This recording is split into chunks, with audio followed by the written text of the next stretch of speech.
You know, if you clicked on this, you must really be a glutton for punishment because, wow, this video's long. I'm throwing this little intro ahead of, the meat and potatoes because this was supposed to be a two-part series. What you're about to watch is the second part.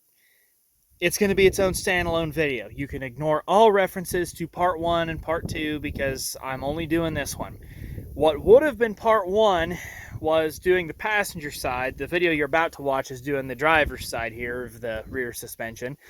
And when I did the passenger side, that video did not turn out very good. I filmed both of these back to back, and when I put everything together in the editor, part one was way too long and way too dry for my liking. I've been attempting to tighten standards, quality standards here on the channel, and part one fell drastically short of meeting even the bare minimum of those new standards.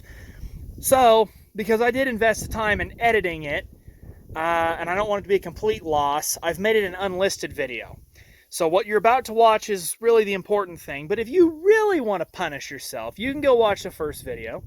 It is unlisted. There's a link to it in the description down below, so you can go there and click on that link and you can go watch that to your heart's content. Bless your heart if you do that. And then, of course, as always, I'll have all the part numbers and everything down below. If that's just what you're looking for, you can go down there, get all the part numbers and links to everything that you want, and go on about your business. So, without further ado, I hope that you appreciate this video, even if it's really long, because I put a fair amount of effort into trying to make it flow pretty good, where it's pretty palatable, and you don't have to sit and, your eyes glaze over and all that stuff. So, enjoy, and if you do this, have fun. Welcome back, everybody. We're going to call this part two of the F250 suspension upgrade project. In the first part, I got the other side done. That was kind of a before and after deal. I didn't show much in real time just because it was so hot and I was in a hurry to get it done because of, well, the rain that we got last night. All 3.5 inches of it. Did quite a bit of washing in spots, but I wanted to make sure this was going to be on the ground, on tires instead of held up on blocks and stuff if it did rain. So, rain being over, the ground seems pretty solid. I think we've got a good, solid work surface. We can go ahead and get started on this side. And I'll try and show this a little bit more in real time now that I'm familiar with doing it.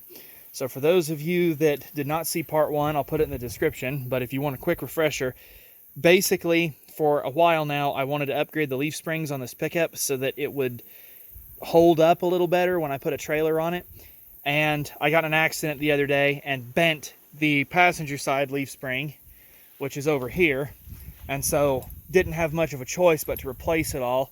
And going with the heavier springs wasn't really that much more expensive than going with factory springs, and it's the same amount of time and work. So I got everything replaced on that side, of course the hangers, the U-bolts, all that good stuff. That's just a quick refresher of what happened in the first part if you don't want to go watch it. And in that, I'll talk about, or I did talk about upgrades and what options you had. Kind of half-assed, but it was better than nothing. So in this one, we're just going to focus on getting the work done. So, let's get after it. Before we get too far into this, after a rain, there used to be a scrap pile here, so we always get all sorts of cool treasure that comes up. And I just noticed this. I don't know if you guys can read that. Ford V8. It's pretty rusty, but that's kind of cool. I don't know what that would have come off of, but that's pretty cool. First step is to get it jacked up. Now we can't pick up on the axle because we're replacing the leaf spring, so picking up on the axle and putting all that pressure on the spring would make it pretty difficult. So thankfully this is a flatbed, which makes it a million times easier. I can't imagine how hard it would be with a regular bed, but I'm going to pick up on the hitch and then I'll block it back under here, and I've got some special blocks that are going to help us with that.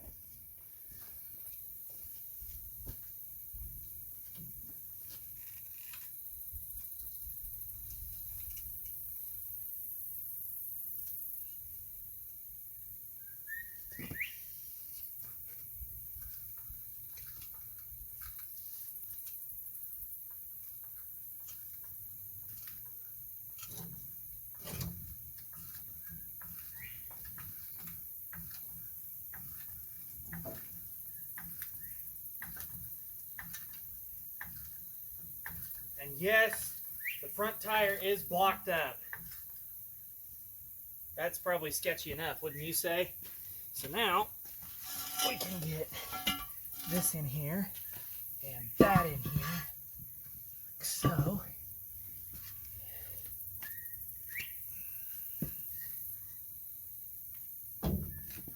We can go just a little more where I can shove this 2x in. We'll be good. I don't know if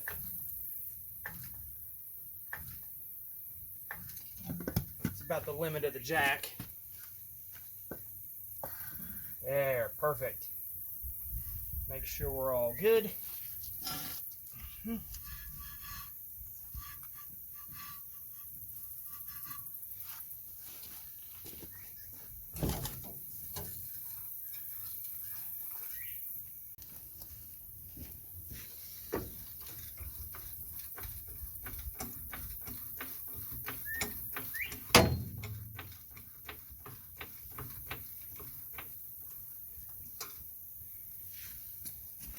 So now we take the tire off with a breaker bar. No, I'm just kidding. We're going to use an impact gun because I'm not a complete caveman, but we need compressed air. And the only working air compressor we have is this that sits on the trailer. Harbor Freight Special. Well, the motor is. It's actually pretty good. So, turn the spark on. Choke. Ah, love it. It loves it. All right, let's get this thing off. Make sure it's in reverse.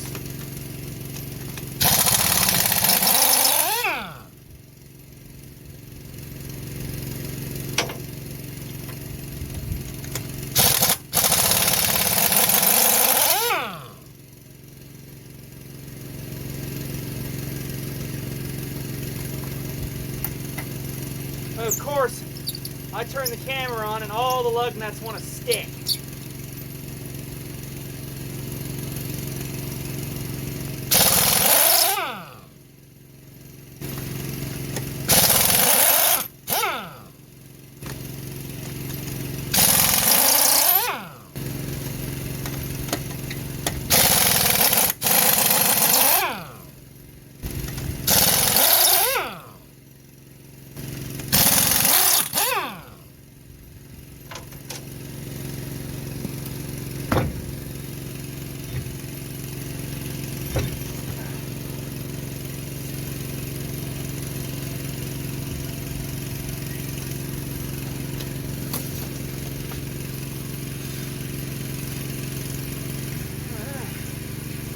Yeah, there's no drive shaft connected to this.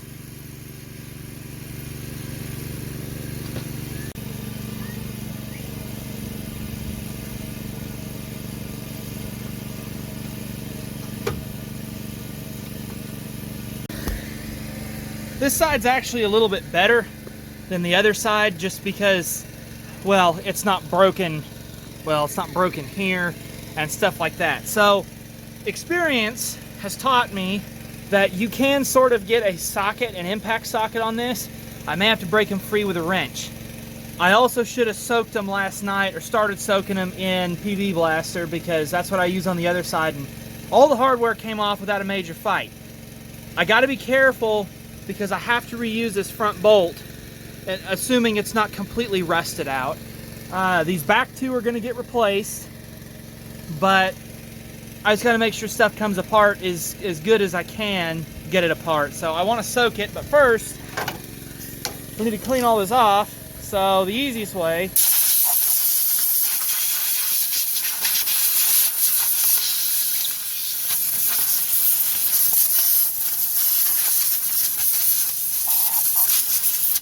is to do that.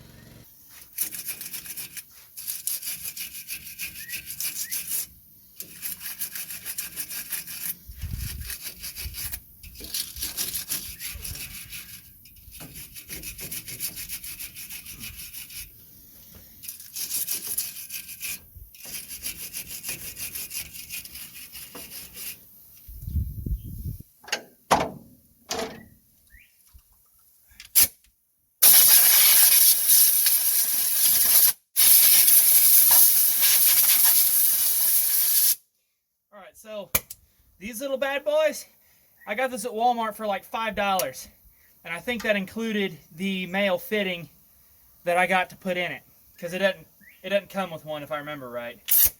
So pretty good deal. Those little handheld blowers are real nice. So now, I don't know that this helps, but there's no such thing as too much. That's actually not 100% true. Get that in there. I'm gonna spray. I don't know if that's gonna help. I'm gonna get these behind you guys. You can't see them. I did this on the other side, and it essentially sat for a couple days before I got to it, so we're going to see if I let it sit for a few minutes, if it'll have the same effect. Oh my goodness, Power Stroke Panther! Well, isn't that grand? This is the limb I keep expecting to fall off, and it won't. Probably because, well, maybe I should be glad that it doesn't. I don't know. It's kind of weird that I got that on camera. Kitty, are you okay? Are you okay, Power Stroke Panther? Yeah. Alright, well, while we're waiting on that to soak, there is one other thing we can do. I got a whole host of parts in here that we're going to use on stuff. Yeah, I got a drive shaft to do. But the thing, where did I put it? Ah, it's right here. Okay, so yesterday I figured out that this is a new leaf spring plate. I'll set it like that. The center hole on this is just a little bit too small to accommodate the nut on the centering bolt on the new spring pack.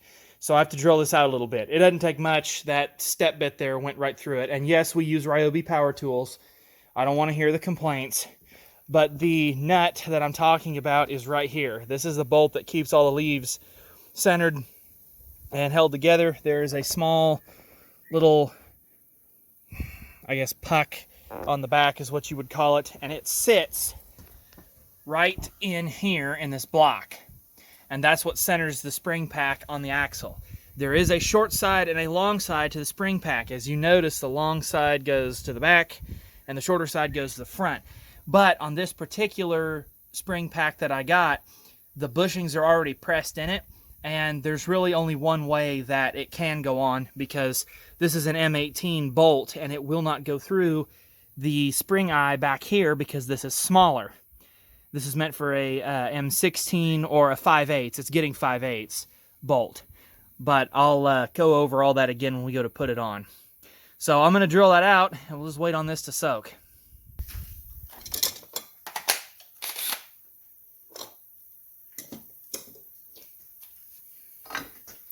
Now, we don't need much, because that nut measures, I use calipers, the nut measures like a 0.73 inches, and the hole is like a 0.71.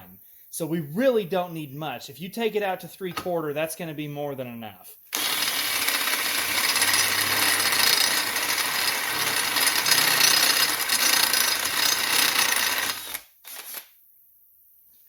And I've got, where is it? I got a 3/4 bolt right here. And it will go through, but we're going to go ahead and do the other side too, just for good measure.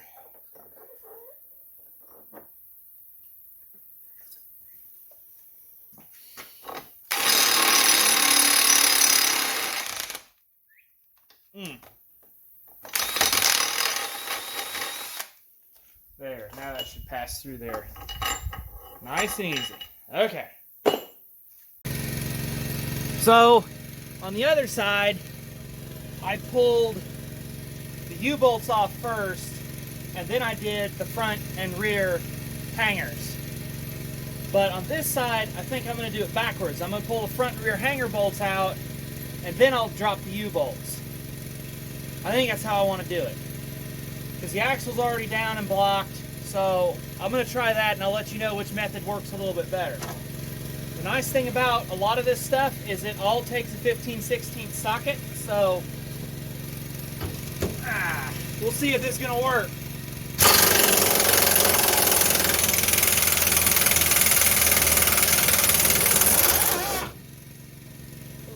like so. Now on the back, get you guys. Oops. All right, so funny thing about these, they are a 21 millimeter. You can hammer a 13/16 on, well, this. You have to take this one out. You can hammer a 13/16 on it, but good luck getting it off. I didn't think I was going to get mine off. So I was going to get an impact at Tractor Supply yesterday in 21 mil, but all they had was chrome. So I got two, and we'll see if that's got enough integrity to pull this out. What do you think?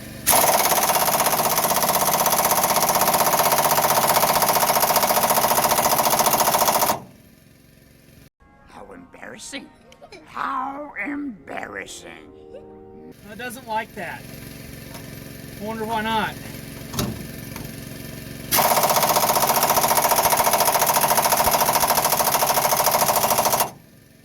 Oh man, now I gotta do it the hard way.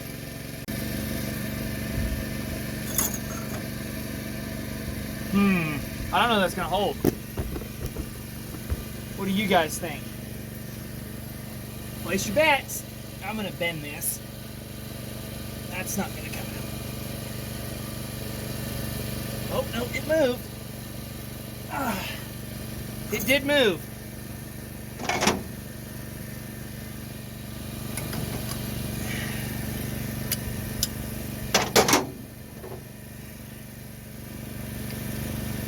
I may have to get an impact socket, but we'll try this again.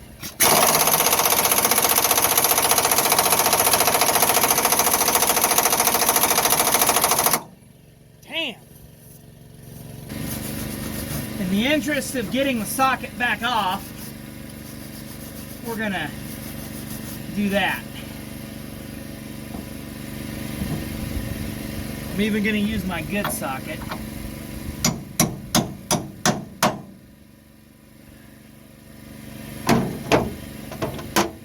I would think this has got to have enough force to move it. All right.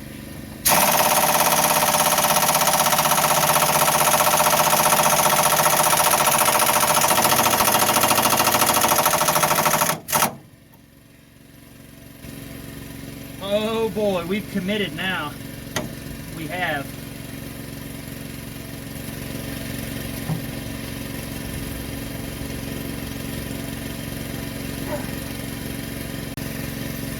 Okay, off camera, I gave it a couple more turns, and it's turning easier, but it's still a lot of work for me, so maybe again.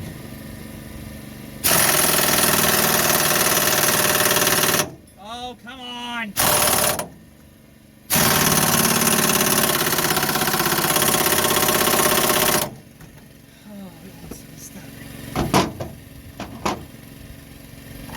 Maybe I'm twisting it off.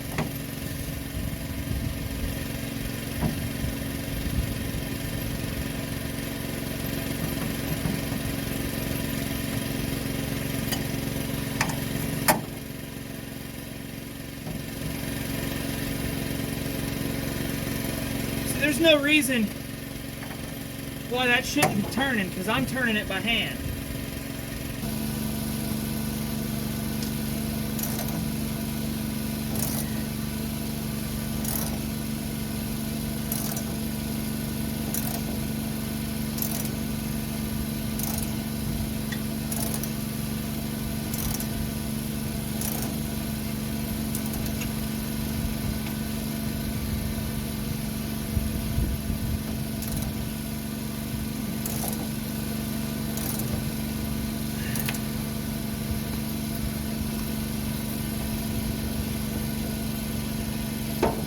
I can't believe this impact doesn't have enough get up and go to pull this out.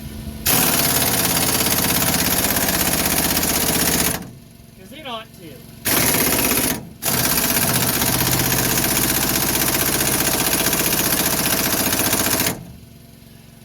But it don't. Well, I guess we'll try these U-bolts and see if that does anything for us. I'll need 15/16. All right, now I won't be too surprised if this doesn't work, but we're gonna give her a shot.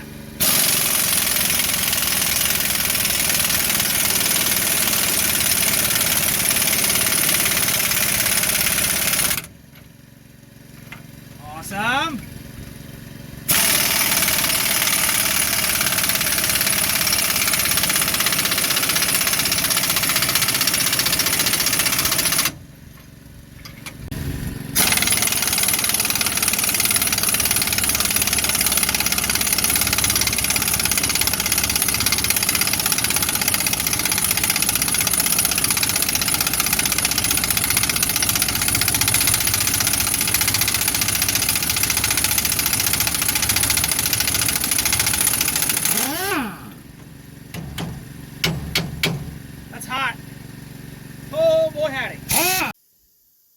I'm sure you guys have noticed how the impact gun here is just not running like it should. It's not that the stuff I'm trying to take off with it's too stiff. There's something off with the gun. And so I thought, well, you know, maybe it's dirty. I've always oiled this just because I know that air compressor puts out a ton of water. And I took it apart, and I mean, it's kind of grimy in there, but hell, it ain't bad, really, because it's never been apart. We've had it for a long time. And I always oil it, like I said, so I don't know what the deal is, but the impact gun is not performing like it should. If I can turn something by hand with a ratchet, that impact gun at a full charge of air on the air compressor should blast it right out, and it's not. And it's not the air compressor. I thought, okay, well, maybe my air supply is weak. Sometimes that drain valve in the tank comes loose, and I gotta go tighten it up so it won't build adequate air pressure. But that's not the issue. It's the issues with the gun, because I put a blower on the end of the hose, and it's got plenty of air. So I don't know what the deal is. It doesn't look too bad in here, but I'm gonna go ahead and clean it up. I'll oil it, put it back together, see if that makes a difference. But that's why this stuff's coming off so damn hard. I really don't think it's on there quite that good. Where's my... Well, I mean, hell, maybe it is. I don't know. But I can tell you the gun's not right regardless. Let's see here real quick. We'll run a little experiment. Oh my gosh, yeah. See, look at this. Zero effort. The impact wouldn't even turn that. It wouldn't even turn that. That's embarrassing. How tight is this one here? And I got sick of trying. It wouldn't even sit there and hammer. Okay, that one is actually stiff. Oh, sweet. Okay, all right. That one's actually stiff. That might be foobarred. But that's okay. I just need to get one U-bolt out, and then I can get the plate off. So I guess I can finish this up by hand, but I need the impact gun for later. See, yesterday, like I said, it didn't even give me a bit of problem. It tightened stuff down and took stuff off like it wasn't even there. So I have a feeling with all the rain we got and the humidity in the air, it's the water the air compressor's putting out. So I'll be back shortly. All right, well, cleaning it seemed to fix it, so I'm happy with that. It'll spin this bolt, but it won't pull it out. I think I've got too much force on it still. What I'm thinking about doing is, like, maybe if I pick up on the axle, it will relieve a little bit of pressure on here and I'll be able to pull it out. If not, if that doesn't work, then I'll try dropping it down. And some of you might be concerned about the axle flexing too much, and I'm pretty sure driving it around in the pasture, I've flexed it a lot more than I'm about to having it here static. So I'm not worried about it. I mean, I might overextend the shocks, but I'm putting new shocks on, so who cares? But I'm gonna try that. We'll see about getting this leaf spring off here.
Alright, well that's not working. I've got a new plan. I'm going to see if I can get it out here, and maybe off of there, and then see if I can go up there, and maybe pry on it and pull that bolt out. I don't have to salvage that bolt, but there's no way for me to get in there and cut it to where I can get it out. That's the problem. So that's what we're going to try, and we'll see how that works. I don't think the impact gun's going to help us anymore. So, in theory, maybe. Yeah, okay. Seat mount.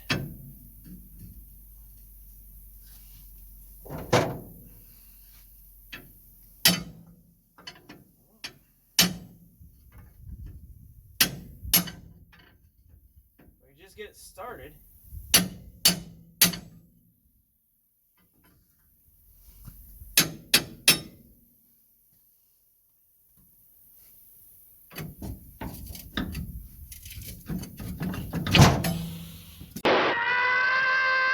Oh, that hurt.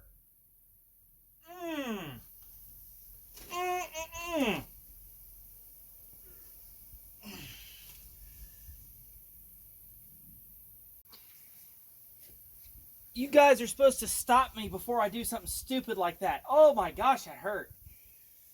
Oh, that's gonna swell up.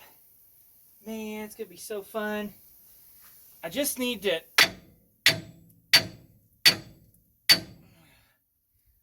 get the spring pack out of the block. You know, this was easier on the other side, just because... where's my long bar? Oh my gosh, that will not stop hurting.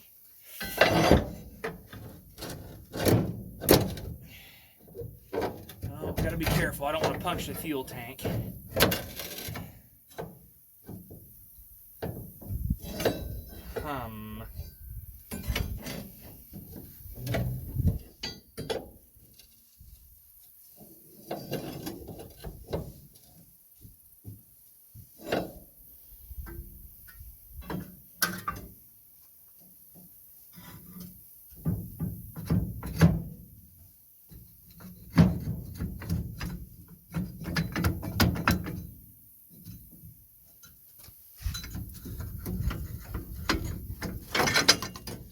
That'll do there.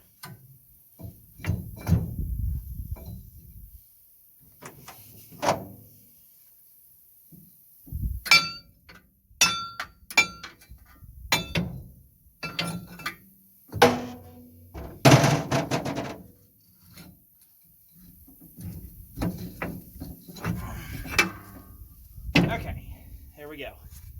Got that out. And yeah, you can still order these blocks. I didn't, just because I didn't think I needed them. This one looks okay. I think, I can't confirm this, but this side acts like it's been loose for a while. And that concerns me a little bit. Alright, so now we'll see if we can get this bad boy out.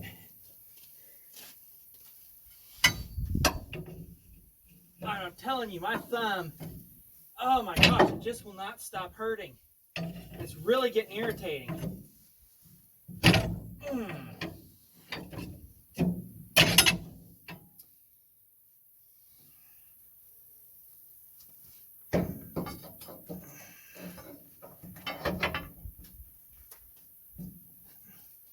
I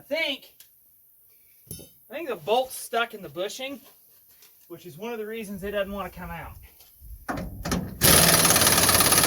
Yeah, it's stuck in the bushing. It should have spun out by now.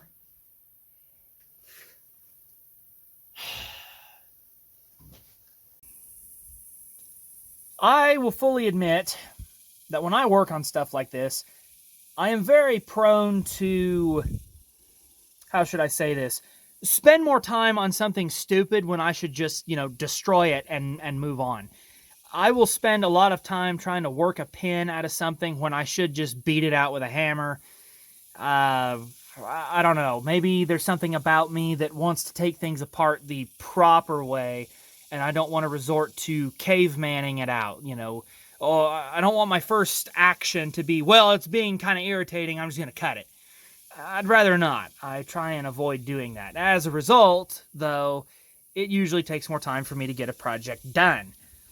But this is a pretty laissez-faire operation. I mean, this project is kind of important that I get it done quickly, because we really need a pickup, and this is the only one that runs.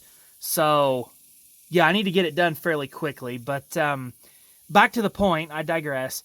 This bolt doesn't want to come out. It's all freaking crooked.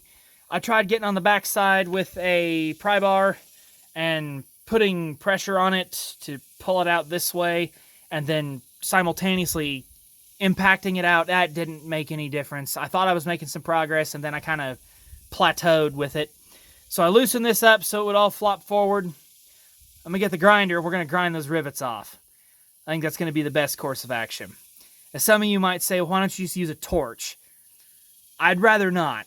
Grinding wheels are cheaper than oxygen, and even if they weren't, that's just kind of a difficult area for me to want to put a torch on it. I don't like concentrating heat in areas like that on the frame. I don't think it would hurt the frame. It just, I don't know. I'd rather not risk it. So, grinder it is. And naturally, because we've only got 3 outlets in this shop, and they're like, 70 years old, the only outlet we can use for heavy-duty power tool use is the Forney, or I go start the generator, but I don't really want to do that because that requires gas and a jump starter, and then I got to sit there and let a vehicle idle on it so the battery doesn't go dead, and it's just a production I don't want to do. And so this ground off, this did the grinding yesterday, but the welder there ran long enough to grind off 10 rivets yesterday, so I think it'll do it again today. It's a lot nicer. Yesterday was just flat and miserable. It's actually not too bad out today.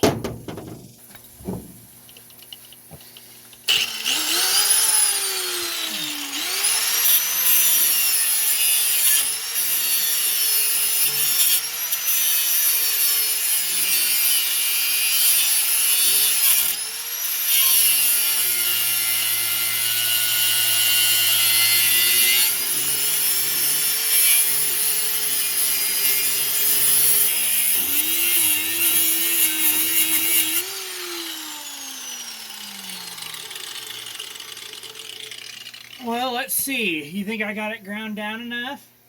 Where's my punch? Where's my hammer? There's my hammer. You guys keep an eye on that hammer for me, okay?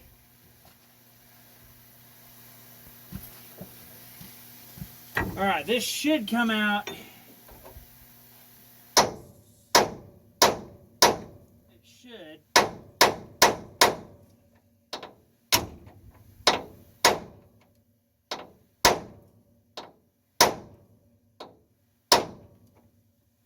There we go, I got it started. It's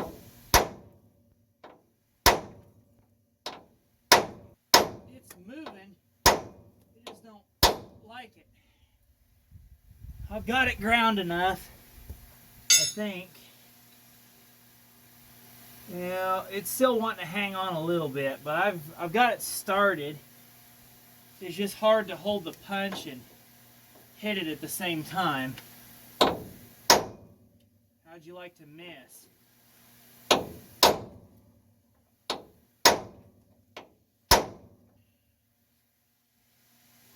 Huh. I may have to grind it some more. Still wanting to hang on. Oh. Hey guys, I figured out why I couldn't grind it down. Figured out why I was having problems. Come here.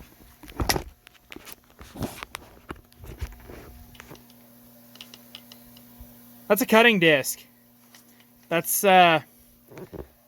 probably why I was having so much trouble grinding it down. I forgot I had a cutting wheel on here. Huh! I'll change that out to something real and maybe we can get something done. Now we have a proper grinding disc on there.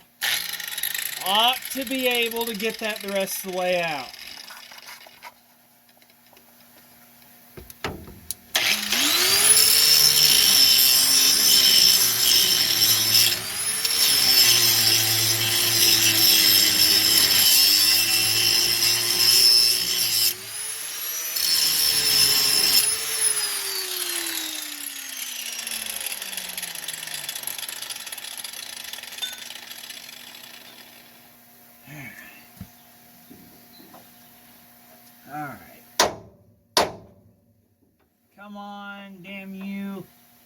Yeah, unruly.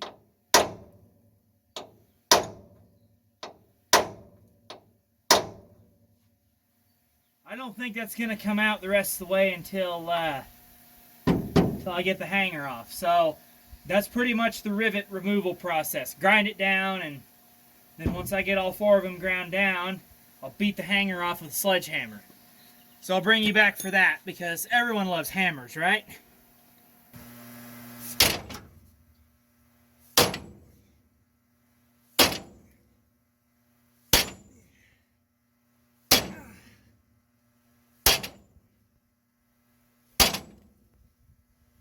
Oh, that last one wants to hang on. Well, we can't have that. You think I can do... Maybe. Oh.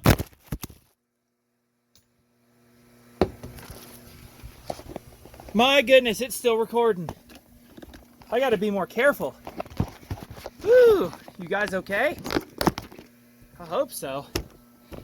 I shouldn't have probably been doing that. Like that. Yeah, I gotta be careful. This is my phone, so... I mean, I could buy another one, I just don't want to. Nothing wrong with this one. I was gonna try and hit it from underneath. I'm gonna try a smaller sledgehammer. Because it's that last rivet that I can't really get to all that well.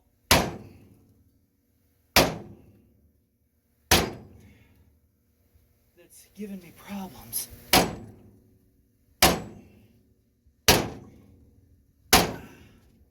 It wants to come off.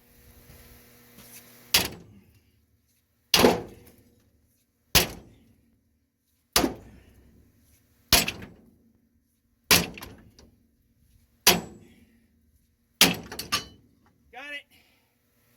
Woo!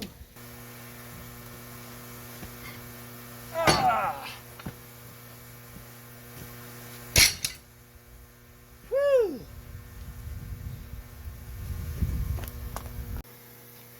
Well, now I'm going to cut that U-bolt, and I'll grind the rivets off the front hanger, get it off, and then we can start mounting new stuff, as long as I don't have to drill holes. Sometimes, like on the other side, these back ones are not quite half-inch.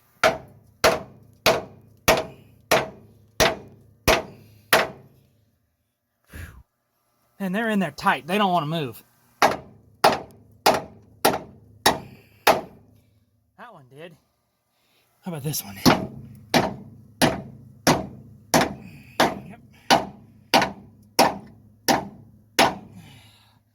Yeah, there we go. They move a lot easier when you can get on them like that. Sometimes you just got to get the hanger off first. So, oh my goodness. All right, we'll get to work on that. Catch up with you guys in a bit.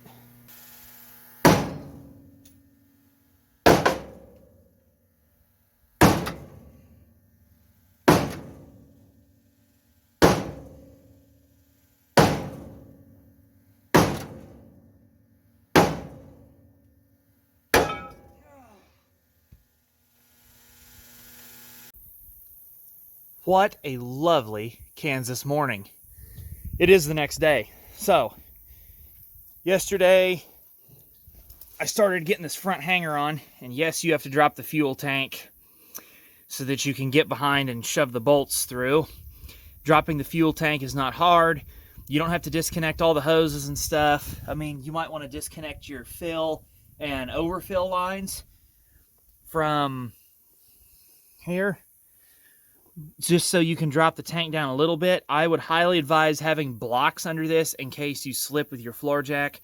But to get the tank down, just put a piece of wood under the floor jack, center it as best you can, and put a little bit of pressure on it. You don't want to go crazy because you'll crack the tank, and that's bad. Just put a little bit of pressure on it, pull this here and that there where the straps are at. Takes 13mm socket. Make sure if those bolts are really rusty and stuff to replace them. Mine are just sort of rusty, so they're fine to go back in. And then you can slowly let the tank down. The biggest thing is you just need to drop it on this side so you can get your man hands back there and shove those stupid bolts through. I got everything tightened down. about where I think it's going to be good.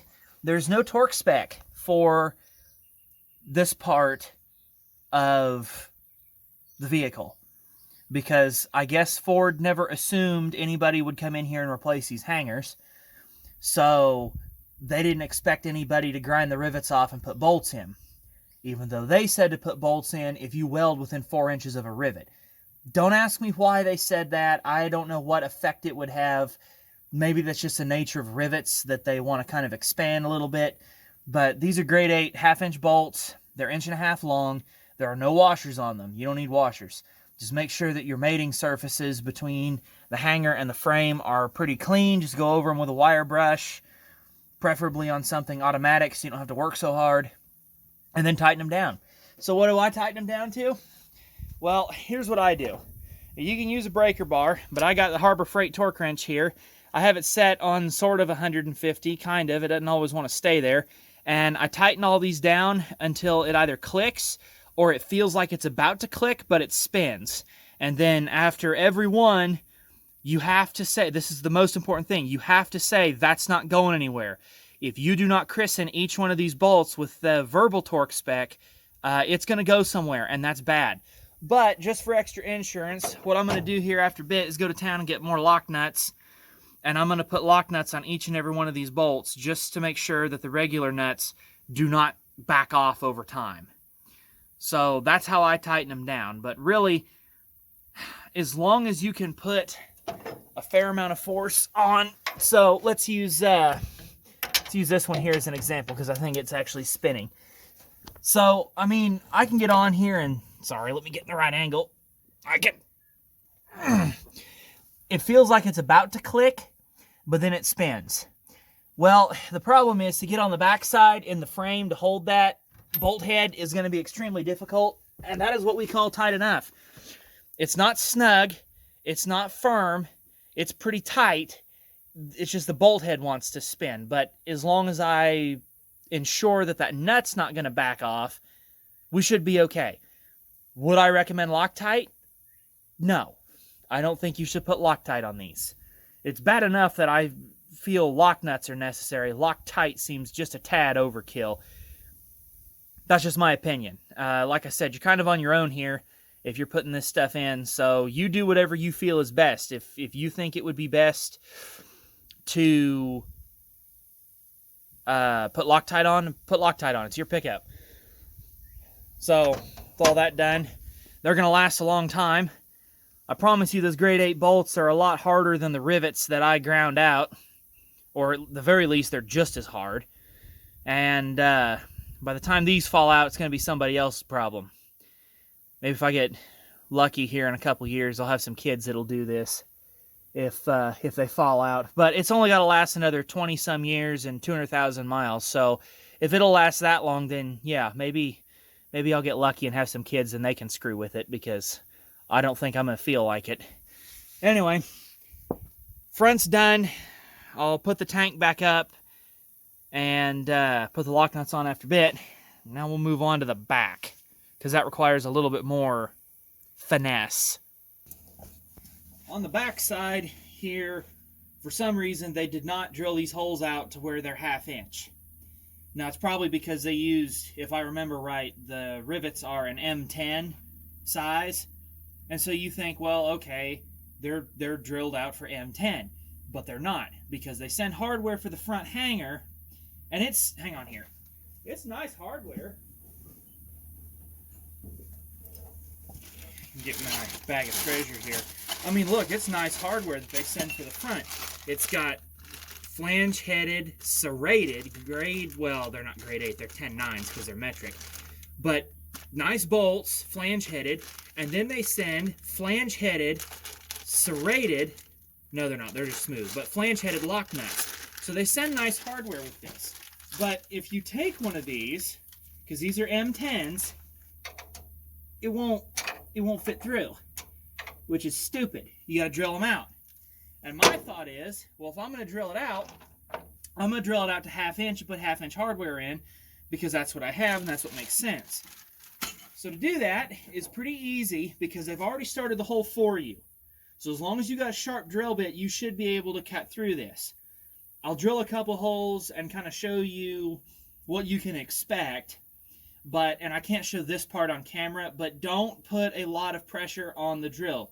You're not trying to shove the bit through. If you do that, I mean, these are pretty tight tolerances, and when you're trying to widen an existing hole with a drill bit, you're going to bind, and you got to be careful with that. The biggest thing you can do to help stuff out, make your bits last, is get a cutting fluid. This was cheap. Really, any oil you can put on there to help is going to help. It's going to keep stuff cool, make it last longer.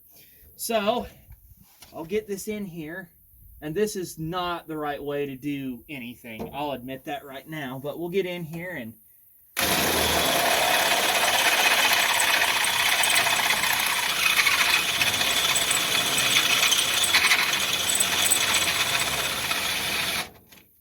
you see it'll want to bind. Just it's because it's almost through.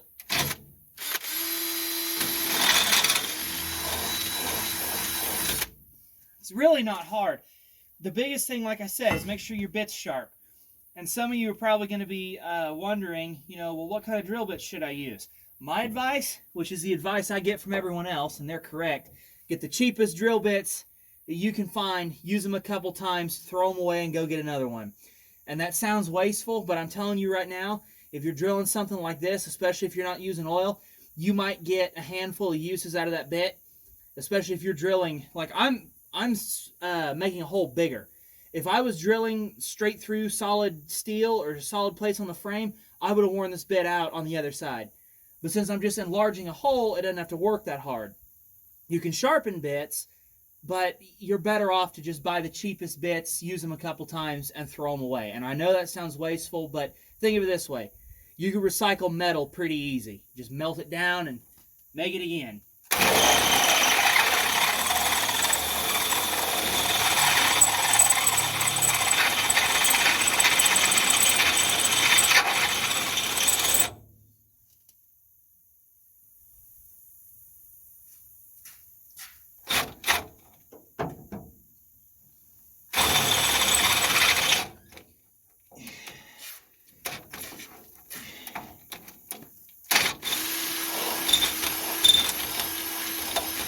Usually wants to bind right as it goes through, but that's really all there is to it. You guys think it's gonna rain? I don't think we need any more rain right now. I think we're good. Anyhow, back from the hardware store. Just wanted to let you know you got a couple options for lock nuts. You can get the regular old nylon insert lock nuts, and they're okay. I like these metal lock nuts. These are 7/16. It's for the carrier bearing for the drive shaft. But the style is what matters. These are a much lower profile, and I would have got more of these for the hangers, but all Tractor Supply had left was these right here. So that's what I'm going to use, and it'll be good enough. The big thing is we just don't want those regular nuts backing off. Now, something that I did not mention earlier that I will right now. You may notice on the front hanger in particular that sometimes a center bolt, and especially the upper bolt, there may not be as many threads sticking through that. That is because this cross member that runs right here is partially riveted right there. So that's a factor. So if your bolt doesn't stick through as much on the upper hole, it's not such a big deal. But as you can see, I've already got the lock nuts on there, and I'm just going to throw these on the back, move on to the next step. Why don't you come in the shop, sweet kitty? Because it's going to rain enough to be annoying, apparently. It can't be more than like a pop-up storm, but still. Well, that's not going to stop us. I mean, I need to get the bench cleaned up a little bit because I've got stuff spread out. We can also cut these U-bolts to length because they are too long, which I did not know when I ordered them. So yeah, we can work on all that in the meantime because I don't know how long it's going to rain. I was just about to get the leaf spring down to compare to that one, and I guess I'll wait. It is springtime. It's actually summer. You guys, it's supposed to be a joke. Anyway, time to get the spring in. Pretty simple. There's just a couple things I want to point out so that everybody's on the same page. There is these are your spring eyes down here, just so we're all clear when I mention that. You have a small spring eye and a large spring eye, okay?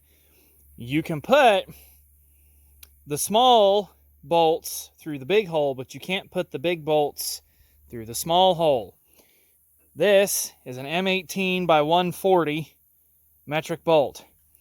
This is what goes at the front and holds the big end of the leaf spring to the hanger. On the other end, the back side, where the shackle is at, there are two 5/8 bolts is what I'm going in with. Originally, they came with, I believe, M16 by 140, if I remember right. The point is that there is a rear end to the spring and a front end to the spring. There is also a long end relative to the pack centering bolt. There's a long end, it goes to the back, and there's a short end, which goes to the front. But you literally cannot shove this in the wrong hole. There is not enough room. So it's pretty simple stuff. You will also want to make sure before you start that you have the right nut, because I do not. Is this it? Yep, that's it. Okay. So this nut is captured in a little cage. Inspect it and make sure it's in good shape. If you want to, you can put a little Loctite on here to help it out. That's completely up to you. It might take you a few minutes to get it in, and your Loctite might start setting up, and then it may not hold as well. That's just something you need to consider. But make sure this bolt is in good shape if you are going to reuse it. I see no reason not to reuse this. It's in excellent shape. The other side was the same way.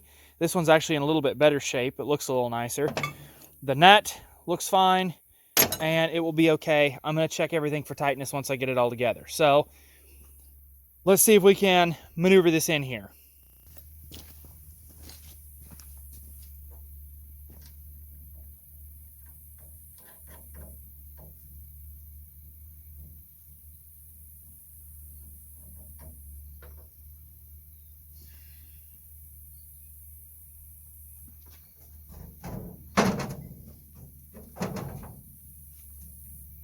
Ouch.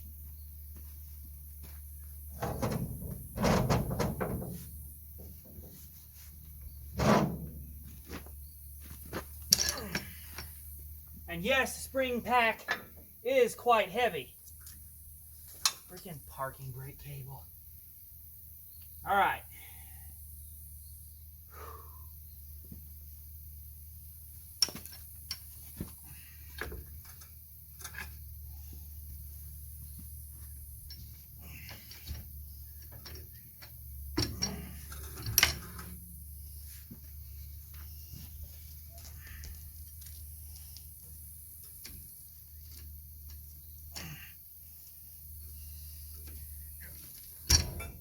Oops. That's not good for that.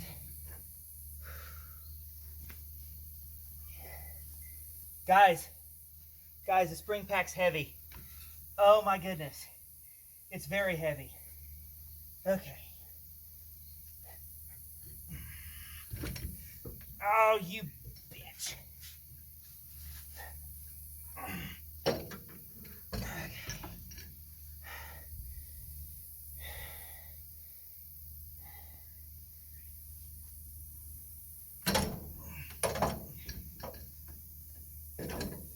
All right.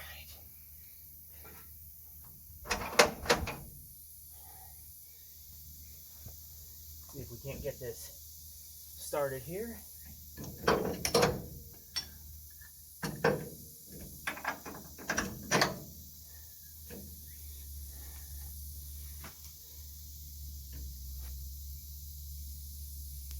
Oh, I may not be able to do it the way I want. I'm not. That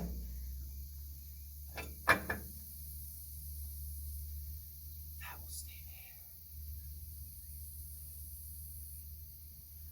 there.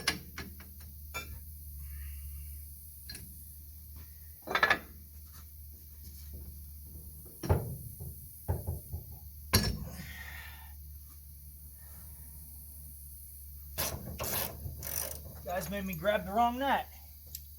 Should have been the right one.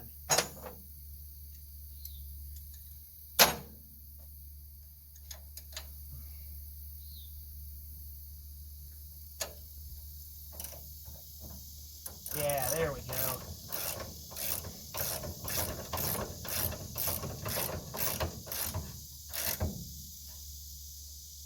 We'll do that for now. Now we get the fun job of trying to get this into here. I am open to suggestions. I have an idea though.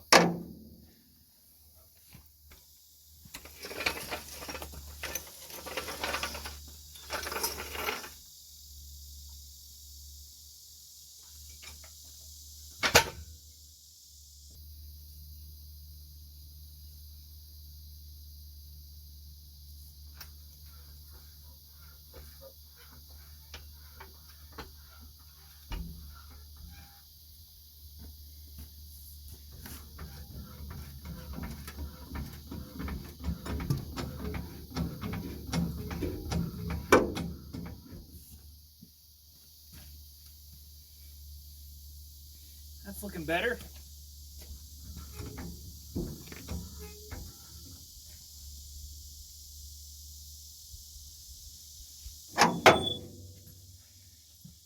Well, let's try. Get my knee in here.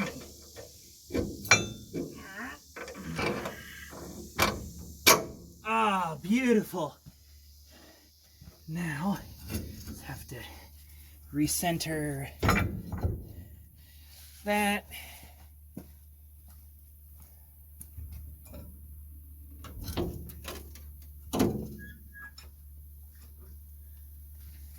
Okay. I like the way this looks. I think it's getting better all the time. That was a little bit easier than doing the other side, just because on the other side we had to pull the axle forward and set the spring in at the same time.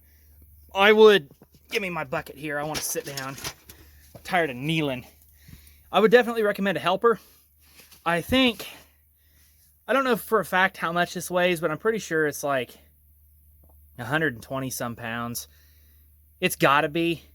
When I was tracking this, FedEx said the package was 124. And I thought that included both spring packs. And so I was like, oh, okay, they're 60 some pounds a piece. But I mean, look, I'm not the world's strongest man by any stretch, but criminy, I should not have had to strain that hard with 60 pounds. That's gotta be 100 some pounds.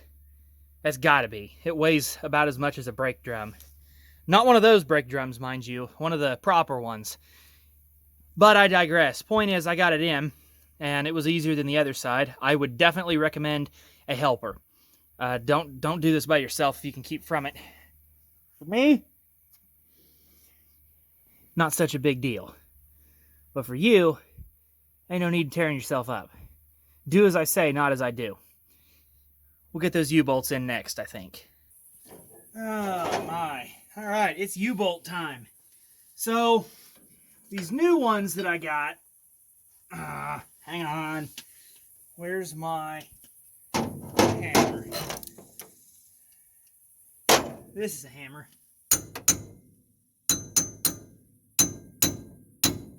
Make sure that block is fairly well centered. All right, anyway, about the U-bolts. These are new ones, obviously. The factory U-bolts were 12-inch. These are 14. And this is apparently what I should have, according to Rock Auto, if I have factory helper springs. Which, you know, to me, factory helper springs, okay, I'm upgrading my leaf pack.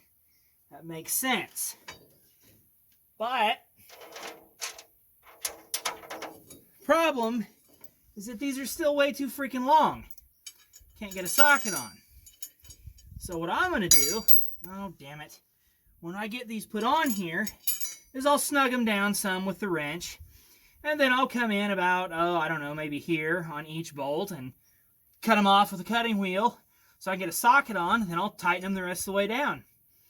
I don't know that you're supposed to cut the U-bolts. Somebody, again, a suspension expert watching this, might throw a fit. But we've already established I'm not a suspension expert. So there you go. Yesterday, I was so stupid, I took an extra nut and I ran it down on the other side on each bolt I was about to cut. And then I would, then I'd cut it at the top of the nut. Well, what happened was the vibration from the grinder and the cutting wheel kept threading this nut upwards, and so I just kept grinding the damn thing off. And then I quit doing that. I would thread it down where it was snug, where it wouldn't bounce up into my cutting wheel. So that's why that one looks a little deformed. But we're going to put it right here. No one's going to see it. Hell, in 100 miles it's going to be covered in dirt. Who cares? And yeah, man, fine thread. Of course, that's going to take forever to get on there. So anyway, that's my plan. It's a good idea to snug these up a little bit. My opinion, you should tighten these sort of evenly so that you get equal pull on both sides of the bolt. And then you kind of want to do the same thing on both sides, just to make sure. I'm just going to snug them up as much as I can with this wrench, and then I'll cut them off.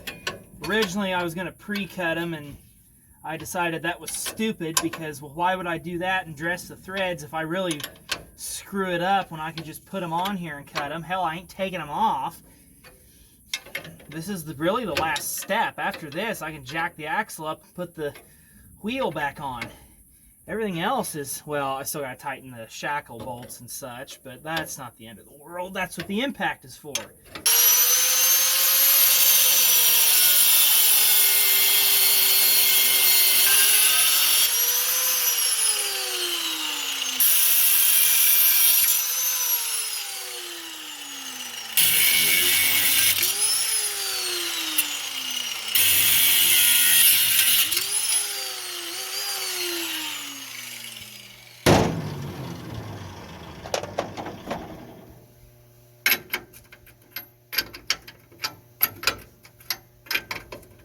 Love it.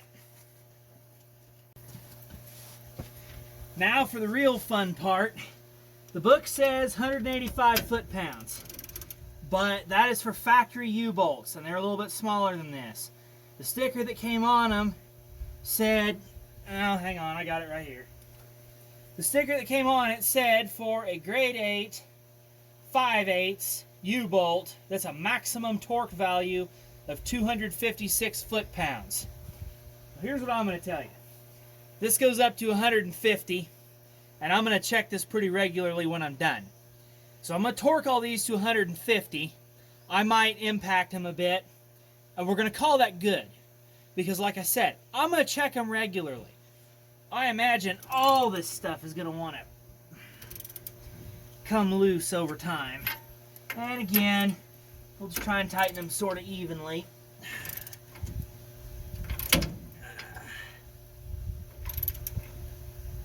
This poor Harbor Freight wrench has probably seen more use under me than it did for the previous 15 years it was alive.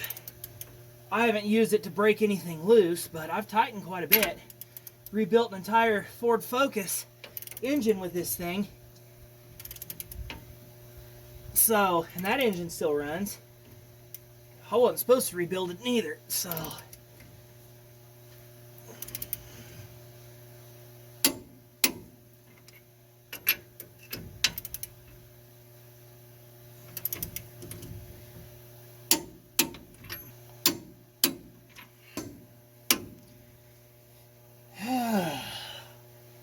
Okay, now we'll,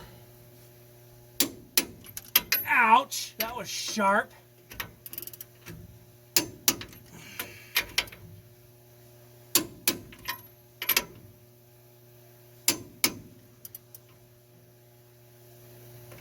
Okay.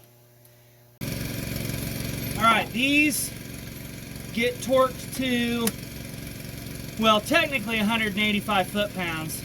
But I'm going to torque them to, that's probably good. We're going to use, oh, there's no nut on that. Okay.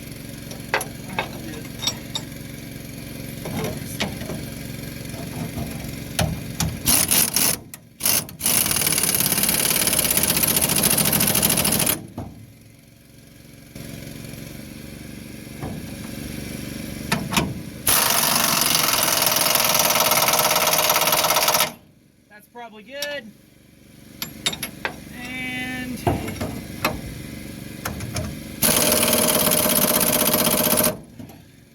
that's probably good.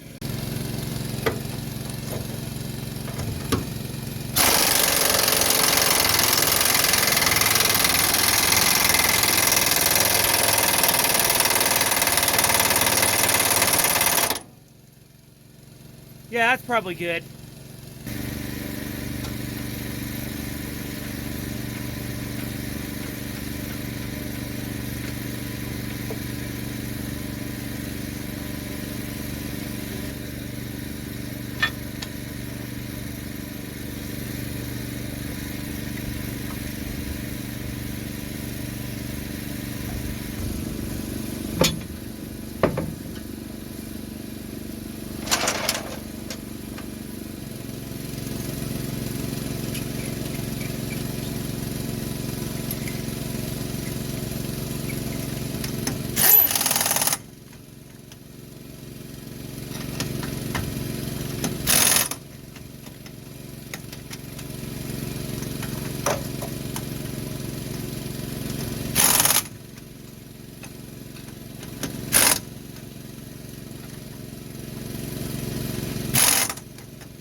Done. So, yeah, sits a little bit higher now. Looks nice compared to the other. I'll just keep an eye on stuff, make sure it stays tight. Right, Power Stroke Panther? He doesn't care. So, oh my gosh. I could stand just a tad more breeze.